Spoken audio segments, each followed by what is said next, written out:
Comme vous l'avez vu, donc c'était on va dire un panel très dynamique, très agile, à l'instar de ce qu'on appelle une start-up. C'était un vrai panel start-up avec des acteurs très complémentaires entre l'accompagnement, le financement, les grands comptes publics. Donc on avait tout l'écosystème.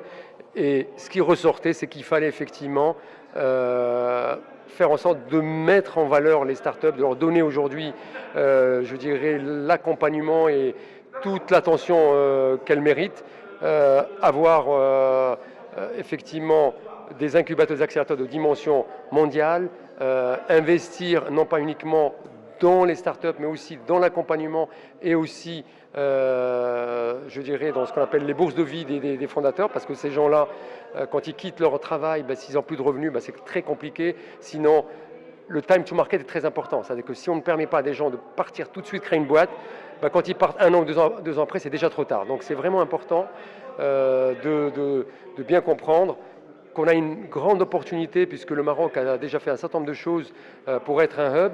Maintenant, il faut ramener l'humain, on a beaucoup parlé de la diaspora, on a parlé des talents qui sont ailleurs, on a parlé des conditions réglementaires, il faut qu'on travaille sur le business angel, il faut qu'on ait le crowdfunding, et bien sûr, il est important qu'on ait des structures d'accompagnement qui soient des vrais accélérateurs avec du benchmark à l'international.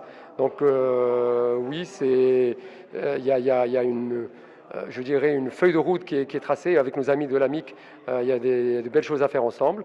Donc la CGM prendra ses responsabilités pour que demain, cette ambition aujourd'hui, qui était une question, on puisse dire qu'on a tracé aujourd'hui ou qu'on a participé à tracer la feuille de route pour que demain, on ait, je dirais, tous les ingrédients pour être une nation start-up. Après le panel ce soir qui s'est tenu sur le modèle de la Startup Nation, quels sont les besoins actuels de l'écosystème et des entrepreneurs en général pour passer vers un modèle de Startup Nation?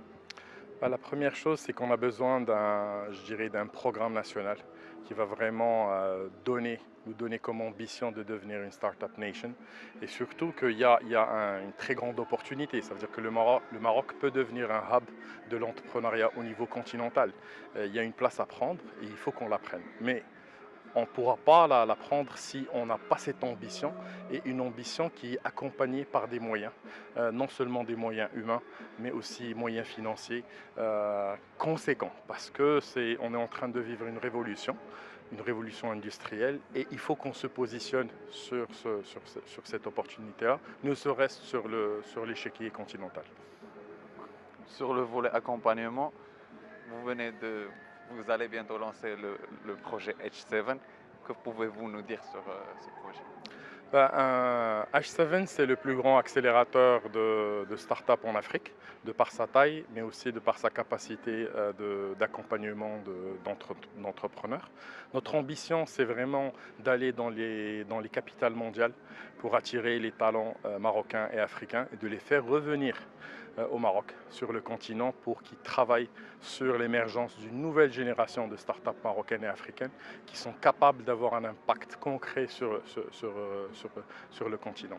Mais pour pouvoir vraiment, je dirais, réaliser cette mission, il nous faut des moyens. Et c'est pas juste pour H7, je pense que les incubateurs et les accélérateurs sont des fabriques de start-up, et ces fabriques de start-up, ils ont besoin de moyens humains de très haut calibre et des moyens financiers pour pouvoir attirer ce top talent, parce que ce top talent-là, ils ont l'habitude de fréquenter des incubateurs, des accélérateurs à Paris, à Londres, à Montréal, à New York, à San Francisco, à Dubaï. Quand ils reviennent au Maroc, ils ne seront pas satisfaits, ils ne seront pas attirés par un incubateur ou un accélérateur qui n'a pas le même niveau. Ce qui fait, c'est que l'État, les différents organismes publics, les grands groupes marocains doivent, je dirais, accompagner ces structures pour, je dirais, se développer et avoir les moyens de cette ambition.